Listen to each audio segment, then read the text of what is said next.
বিসমিল্লাহ।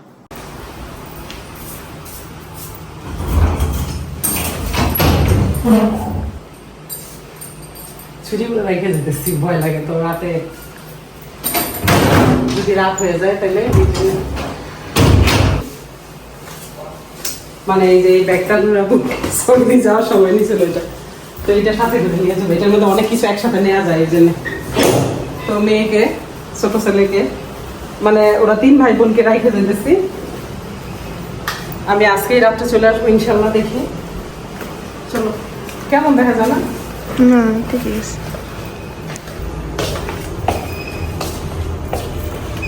একটু পরে পরে প্রসাদ হয় না। স্কুলটা কালকে কত সুন্দর ছিল দেখো, এখন হয়ে গেছে বান্ধব। একদিন থাকি, সময় নেই এখন। ঘুরতে পারবে কয়টা? 4টার মতো পাবে।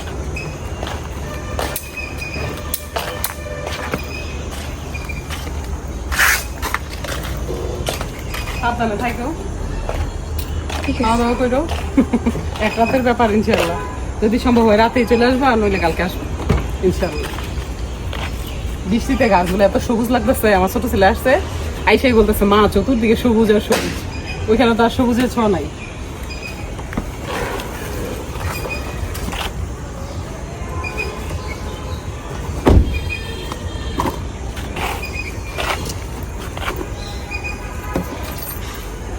আচ্ছা, আল্লাহ হাফেজ। জীবন চলছে জীবনের গতিতে, আমরা ছুটছি প্রয়োজনের তাগিদে। তো যাই হোক, সেদিন ডাক্তারটা দেখাতে পারলাম না, ডাক্তার আসলে আসেনি। তো সাথে আরেকজন ডাক্তার ছিল, কিন্তু আমরা চাইনি ওই ডাক্তারকে দেখাতে। 2 তারিখ থেকে আমার ট্রিটমেন্টটা আসলে শুরু হচ্ছে। হঠাৎ করে এই চোয়ালের দাঁতের একটা অংশ ভেঙে যায় আমার, আমি জানি না কিভাবে ভাঙলো। তো সেটা ট্রিটমেন্টই চলছিল। যখনই মানে ডেট ছিল তখনই ঢাকা ছুটতাম, আবার চলে আসতাম, এভাবেই সময়টা পার করছি। আসসালামু আলাইকুম মাই ইউটিউব ফ্যামিলি, কেমন আছেন সবাই? আই হোপ সবাই ভালো আছেন। আলহামদুলিল্লাহ, আমরাও সবাই ভালো আছি।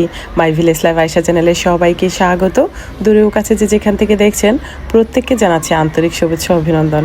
নতুন একটা ভিডিও নিয়ে আসলাম আপনাদের মাঝে। যদি ভালো লাগে চলুন কিছুটা পথ আমার সাথে। আজকের সকালটা আমার জন্য একটু স্পেশাল ছিল। হেঁটেও আসলাম, আঙ্কেলকে সদাই আনতেও পাঠালাম। তো সকাল সকালে আজকে রান্নাটা করে ফেলবো। সব থেকে কষ্টের কাজ হলো এই মাছ, ছোট মাছ কাটা। এই যে এটা হলো তেলাপিয়া, এটা জ্যান্ত মাছ রাস্তা থেকে নিলাম। এটা গিফটের, এটা এখানে রাখি। সোজা ডান। এবার রান্নাটা না স্টার্ট করি।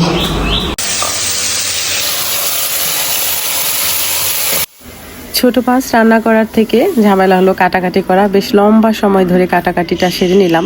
ডাটা কেটেছি, ছোট মাছ কেটেছি, তারপর তেলাপিয়া মাছ। তো তার মধ্যে ছোট মাছটাই আগে কেটে নিয়েছি, যেহেতু নরম হয়ে যায়, আপনারা সবাই জানেন। অল্প একটু আদা রসুন পেস্ট পেঁয়াজের সাথে তেলের সাথে দিয়ে একটু টমেটোর সাথে কষিয়ে মাছটা ছেড়ে দিলাম। হাত ধোয়া পানি দিয়ে বাস হয়ে গেল ছোট মাছের রান্না। মলা মাছটা খুবই সুন্দর খেতে, কিন্তু অত সুন্দর আমার লাগে না, কাটা কাটা লাগে। এই তো মাছটা সুন্দর করে কেটে এবং ধুয়েও নিয়েছি লবণ দিয়ে। বেশ কিছুক্ষণ রেখে দিয়েছিলাম অফ ক্যামেরায়, তারপর ধুয়ে নিলাম সুন্দর করে। মাছটা হালকা করে ভেজে নিব। এটা ইচ্ছে আছে ঝোল তরকারি রান্না করব ডাটা দিয়ে।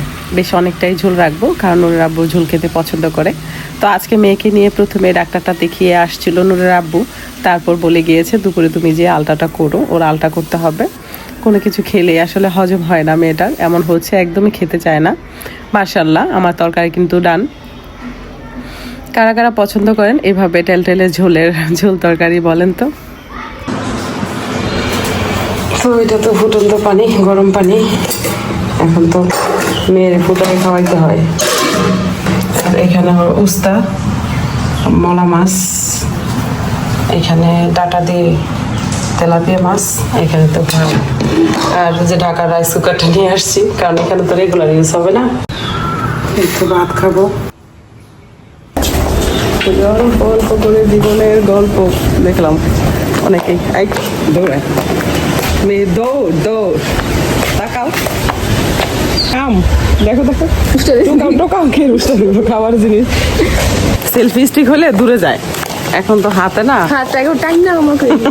আমার তোমার হাত লম্বা আছে। দেখো তুমি কেমন আমার সমানই না।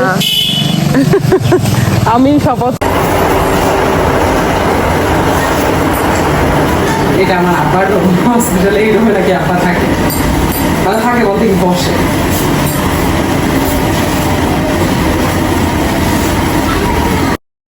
যেহেতু হসপিটালটা আমাদের, তাই আসলে বসতে আসলাম আমার আব্বার ঘরে, মানে আব্বা যে রুমে থাকে আর কি, অফিস টাইপের। তো সেখানেই বসলাম একটুখানি, কারণ মেয়ের আসলে আলটা করলে ওরকমভাবে আসছে না, দেখা যাচ্ছে না, তাই ম্যাম বলছি একটু পানি খেয়ে মেয়েকে হাঁটান। তো এইভাবে হাঁটাচ্ছি আর পাশাপাশি আমার আব্বার রুমটা একটু গুছিয়ে নিচ্ছি। পেছনে যে শোকেসটা ছিল সেটাও চাইছিলাম একটু সুন্দর করে গুছাতে, কিন্তু আমার মেয়ে তো মানা করছে যে মা তোমার কিন্তু ঠান্ডার সমস্যা আছে, তুমি এটা ধরো না। আর তাছাড়া চিন্তা করলাম এখানে অনেক জরুরি কাগজপত্র থাকতে পারে, তখন আবার বলে যে আমি গুছিয়ে কোথায় হারিয়ে ফেলেছি। তাই জন্য মূলত ওইসব ধরলাম না। টেবিলের মধ্যে এত পরিমাণ ময়লা ছিল গাইস, কি বলবো, ধুলা একদম স্তর পড়েছিল, তো সেগুলোই মূলত ক্লিন করে দিয়েছিলাম আর কি। এরই মধ্যে আমার আম্মা কয়েকবার ফোন দিয়েছে, আসলে মোবাইলটা যেহেতু ভিডিও করা হচ্ছে তাই রিসিভ করা হয়নি আসলে।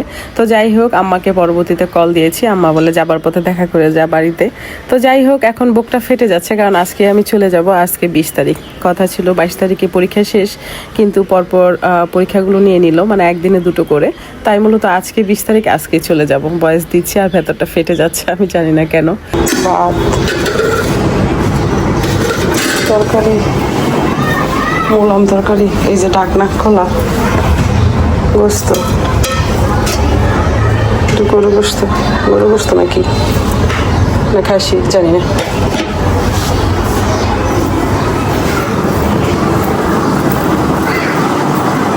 আম সত্য,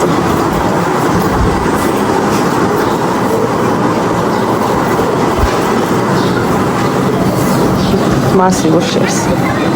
বিসমিল্লাহ। মজা।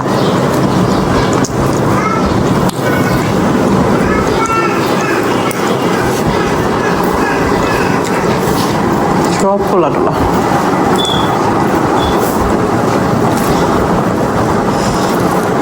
কাঁঠাল খাওয়া হয় নাই, বছরের প্রথম কাঁঠাল। যখন আমি বাড়িতে আসি তখন দেখি আম্মা আসলে নামাজে দাঁড়িয়ে আছে, আসলে নামাজে। তো ভাবলাম একটু ঘুরে দেখি বাড়িটা। তো এসে দেখি এখানে কাঁঠাল আর আম সত্য, লোকটা আর সামলাতে পারলাম না। অবশ্য দূরকোষ খেলাম, কারণ কাঁঠাল অত একটা হজম হয় না আমার, মানে খেতে পছন্দ করি না খুব একটা।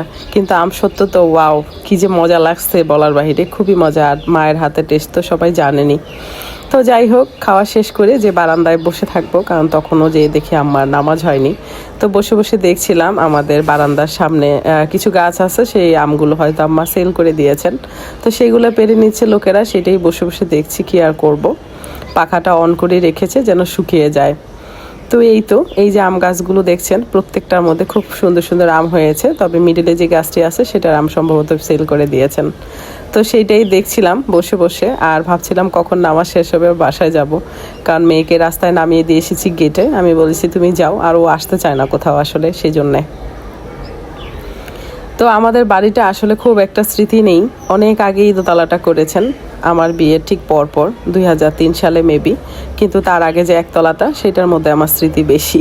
গিফট পাইছি, দেখেন কতগুলো গিফট, মাশাআল্লাহ। একটা, দুইটা,